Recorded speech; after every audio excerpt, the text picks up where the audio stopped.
আসসালামু আলাইকুম and welcome to infinity school. SSC ২৭ batch দেখতে দেখতে কিন্তু আপনাদের হাফ ইয়ারলি শেষ।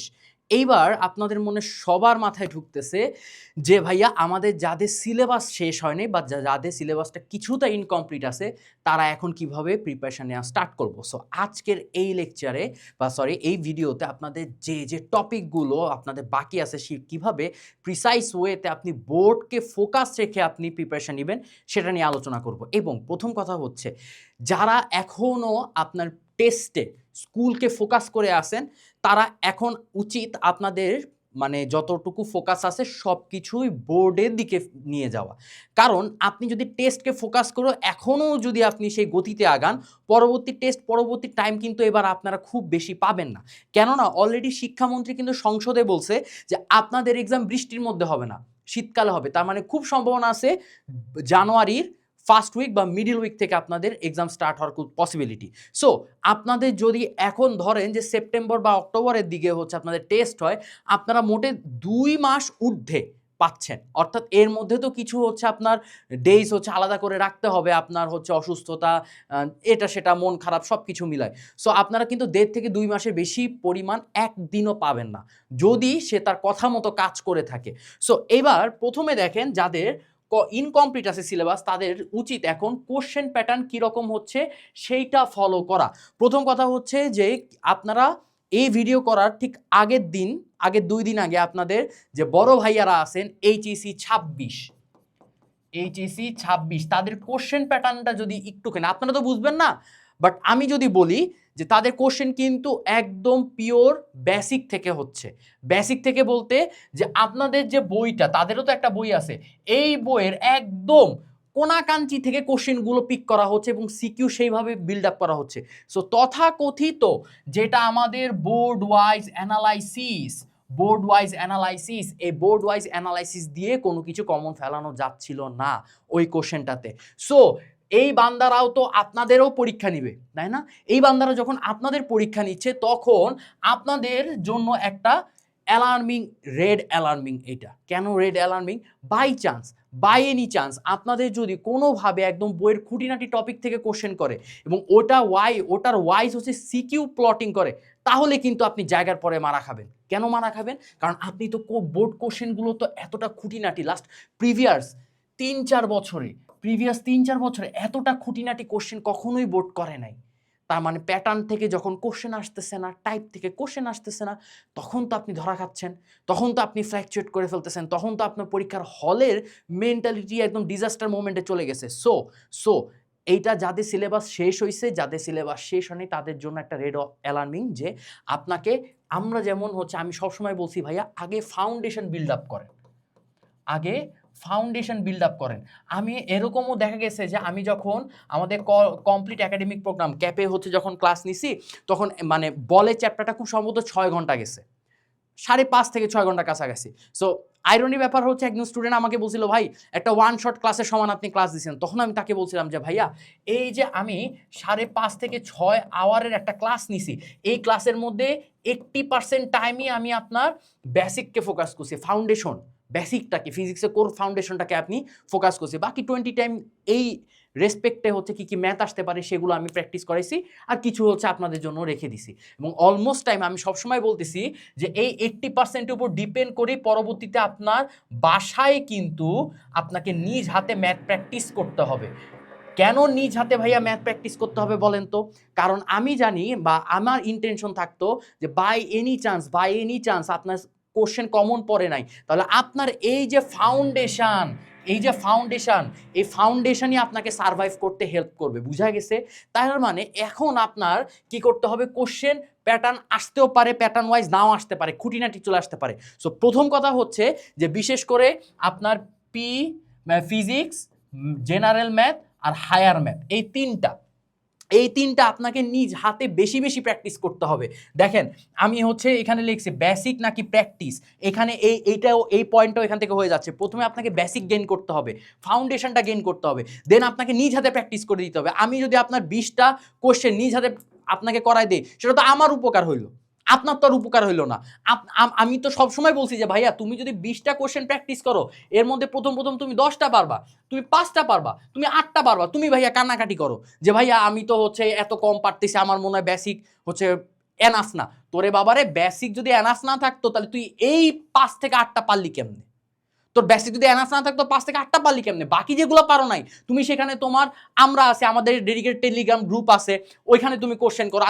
আমি অলমোস্ট টাইমই হচ্ছে তোমাদের আজে বাজে আলাপ আলোচনা দেখি না, আমি দেখি যে কে কোনো কোশ্চেন করছে নাকি।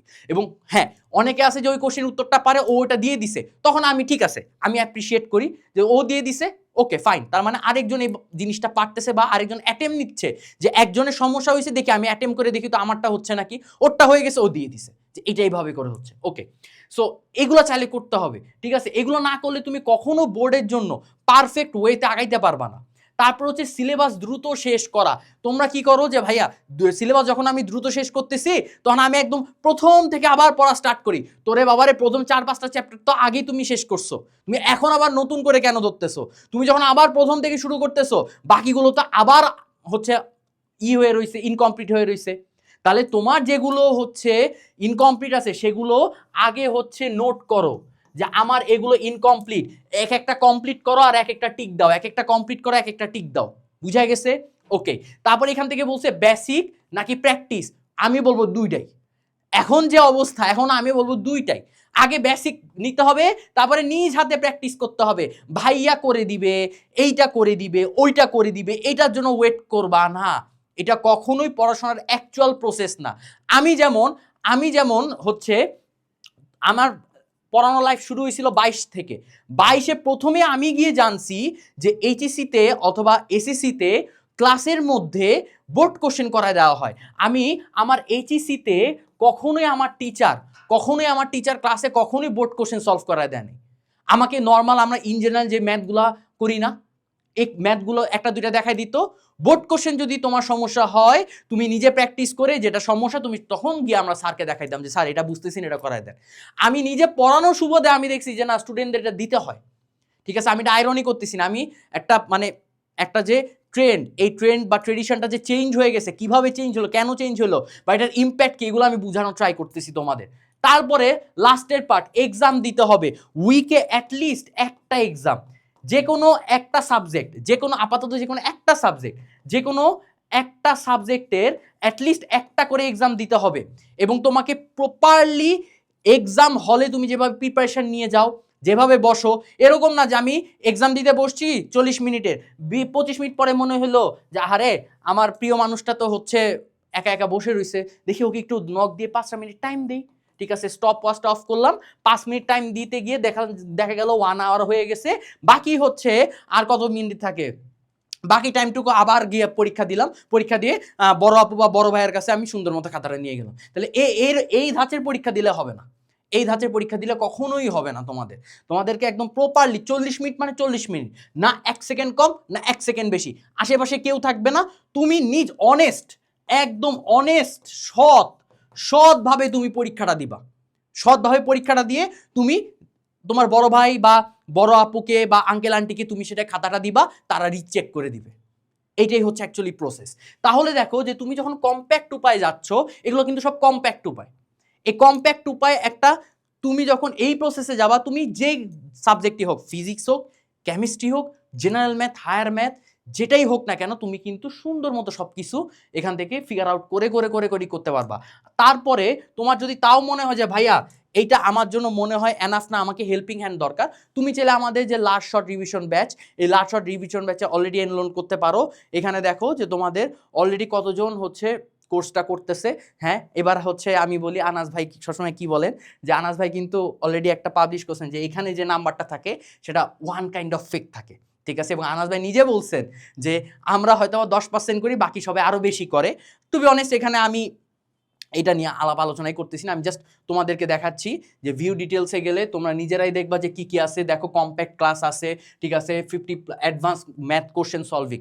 অ্যাডভান্স কোশ্চেন সলভিং কি কি? এই অ্যাডভান্স কোশ্চেন সলভিংটা হচ্ছে তোমার ফিজিক্স, ম্যাথ, তারপরে হচ্ছে হায়ার ম্যাথ, এখানে কেমিস্ট্রি, এখানে হচ্ছে তোমার যে বোর্ড ওয়াইজ বাদে তোমার অ্যাডভান্স এই টপিক থেকে কি কোশ্চেন হইতে পারে এগুলো প্রিপারেশন। তুমি চিন্তা করো তোমার বোর্ডে তোমাকে অ্যাডভান্স আর কতটুকু দিবে, অ্যাডভান্স ওদের তো একটা লিমিটেশন আছে অবশ্যই, অ্যাডভান্স কতটুকু দিবে। তুমি যদি এই জিনিসটা ভালো মতো ফিগার আউট করতে পারো, দেখো এই জিনিসটা তুমি যদি ভালো মতো অ্যাডভান্স এই পার্টটা যদি ভালো মতো ফিগার আউট করতে পারো, তোমার যে কোনো চ্যাপ্টারে আর কিছুই বাকি থাকে না। অ্যাডভান্স লেভেল কোড থেকে অ্যাডভান্স লেভেল তুমি সবই জানো, তুমি সুন্দর মতো সেটাকে কাজ করে ফেলতে পারবা। সো চাইলে এইটা তোমরা ট্রাই করে দেখতে পারো। এখন অবশ্যই আমাদের ডেমো ক্লাস আছে, এখানে যারা যারা নিচ্ছেন, আমি নিচ্ছি, সোয়ান ভাই থেকে শুরু করে সব টিচার প্যানেল নিচ্ছে। তোমার যদি তারপরও ডাউট থাকে আমার উপর বা কারোর হচ্ছে পড়ানো স্টাইলের উপর, তুমি চাইলে আমাদের ইউটিউব চ্যানেল আছে, ফেসবুক আছে, তুমি চাইলে সেগুলো ক্লাস আছে, প্লে লিস্ট আকারে ক্লাস আছে, তুমি সেগুলো চেক করতে পারো আমাদের পড়ানো স্টাইল। তুমি চাইলে আমাদের কোর্সের ডেমোতে গিয়ে চেক করতে পারো আমরা কীভাবে পড়াইছি। সো দেখবা, দেখে তোমার যদি ভালো লাগে তুমি চাইলে পারচেস করতে পারো, অথবা তোমার যদি আদার্স অপশনও থাকে তুমি সেটাও চাইলে গ্র্যাব করতে পারো। আমারটাই করতে হবে, আমাদেরটাই করতে হবে এরকম না। এই লেভেলের ভন্ডামি এখনও পর্যন্ত আমি করতে পারতেছি না, দুঃখিত। তোমার যদি আদার্স আরও ভালো অপশন থাকে, গো ফর ইট, কোনো সমস্যা নেই। যেহেতু আমি তোমাদের এখানে বড় ভাই হিসাবে সাজেশন দিতে আসছি, সো সাজেশনটা আমার এরকমই হবে, ঠিক আছে? সো এই টপিকগুলো, এই পয়েন্টগুলো খুব ভালো মতো তুমি স্টিকি নোটে নোট করে দেয়ালে রেখে রাখো, টেবিলের সামনে রেখে রাখো, যাতে প্রত্যেকটা মোমেন্টে তোমার মনে হয় যে তোমার কি করা উচিত। এখন তোমার যখন ডিস্ট্র্যাকশন হবে তখন তোমার যাতে মনে হয় যে তোমার কি করা উচিত। সকালে সন্ধ্যায়, ঘুমের আগে পরে, ঘুমের মধ্যে, যাতে দুঃস্বপ্নতেও যাতে এই পয়েন্টগুলো ভালো মতো দেখতে পারো। সো আজকে গাইডলাইন এতটুকুই, দেখা হচ্ছে নেক্সট কোনো গাইডলাইন টপিকে। ততদিন সবাই সুস্থ থাকো, সবাইকে টাটা, আসসালামু আলাইকুম।